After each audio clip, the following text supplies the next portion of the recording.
sa taong mahilig magsulsol. Yan. Ito yun, basahin natin. Isaiah, sa mga mahilig magsulsol. Buksan natin ang Biblia. O, nakita mo na, Ronald? Kawikaan 22:10. Cellphone mo. Asan ang Bible mo, Hector? Bible, hindi nalulubat ang Bible. Hindi ko mabasa ang sobrang liit. Hindi kaya siya ang mata ko eh. Kawikaan 22:10.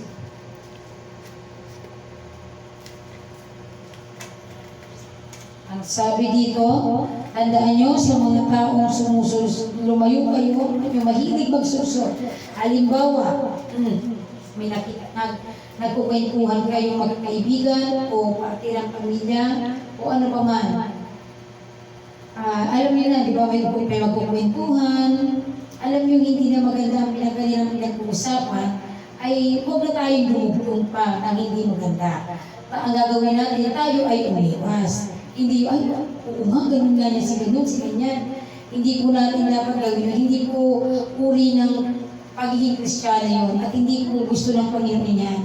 Nalulungkot po ang Panginoon pag tayo po nagkakasira-siraan. Basahin na po natin ang Kawikaan 22:10. Ang sabi po rito, itaboy mo ang manglilibak at ang pagtatalo ay maalis. Oo, ang pagkakaalit at pagduhawagi sa ay matitigil. Ibig sabihin, kung tayo iiwas, hindi tayo mapapasama sa kanila.